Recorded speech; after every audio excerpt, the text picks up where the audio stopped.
ओम साई राम। एक नए अनुभव के साथ आज मैं फिर से आपका स्वागत करती हूँ और उम्मीद करती हूँ आप जहाँ हैं बाबा के साथ सुरक्षित हैं और बाबा आपकी हर इच्छा पूरी करे। और बस इतना ही बोलूँगी कि अगर इच्छा नहीं भी पूरी हो रही है तो भी ये हमारे प्रारब्ध कर्म है। बाबा का साथ कभी मत छोड़ना, बाबा पे विश्वास रखना। आज नहीं तो कल बाबा आपको ज़रूर दिखाएंगे कि जो हो रहा था वो भी अच्छा था और जो होगा आगे वो भी अच्छा ही होगा, क्योंकि हम बाबा के बच्चे हैं, बाबा के साथ हैं। तो डरिएगा नहीं, ये जो भी सफ़र हमारा ज़िंदगी का है बाबा के साथ कट ही जाएगा।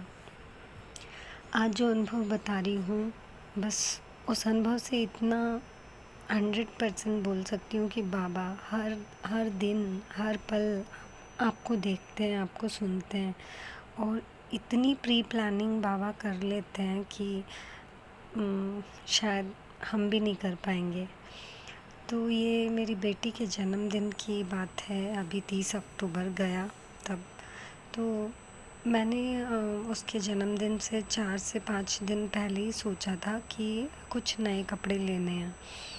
तो बाबा को बोला था 4-5 दिन पहले ही कि बाबा कुछ ऐसा करना कि पता है ऑब्वियसली शाम को 7 बजे या कुछ हम लोग केक काटते हैं, 7 साढ़े 7 जो भी इवनिंग का टाइम होता है। तो उसके बाद में मैंने बाबा को बोला कि जो धूप आरती में आप ड्रेस पहनोगे ना, क्योंकि रीवा तभी केक काटेगी मेरी बेटी, तो जब वो केक काटे और आपकी ड्रेस सेम होनी चाहिए। तो मैंने बोला कि ठीक है बाबा, आप मेरी ये विश अगर पूरी करोगे तो मुझे ऐसा लगेगा कि हाँ, आपने उसको आशीर्वाद दे दिया है, नहीं तो मैं कैसे समझ पाऊँगी। इसीलिए तो आप ऐसा कुछ करना ताकि मुझे समझ में आ जाए कि आपकी ब्लेसिंग उसको मिल गई है।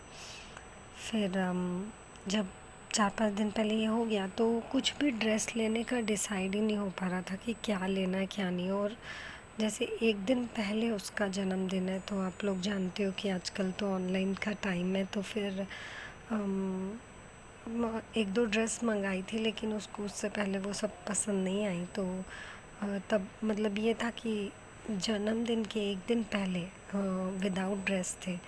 फिर एक दिन रात को ऐसे ही उसने ना 10-11 बजे एक ऑर्डर किया, प्राइम ऑर्डर। तो उसका जन्मदिन अगले दिन है, तो वो ड्रेस उसकी 9 बजे तक शाम को आ गई। फिर मैं घर में जो भी खाना वगैरह बनाने में गेस्ट जो भी थे तो वो आने वाले थे, तो मैं खाना बनाने में बिज़ी थी।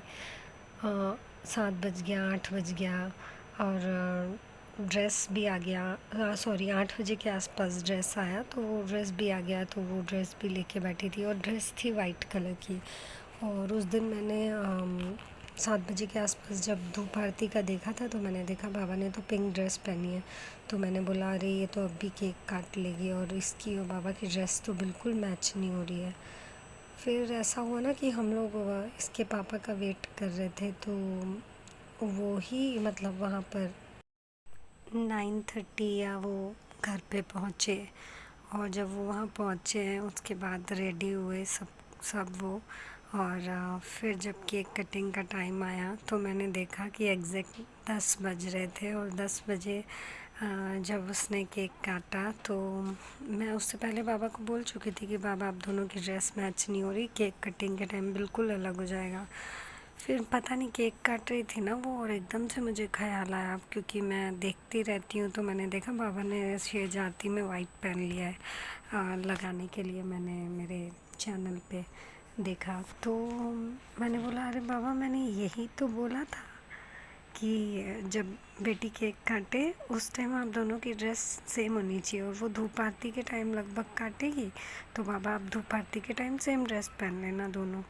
तो देखिए कि किस तरह से बाबा ने वाइट ड्रेस भी उसको दिलाया, क्योंकि देखो पिंक उसको पसंद आना नहीं था, ये मैं समझ गई थी, लेकिन हर चीज़ बाद में समझी।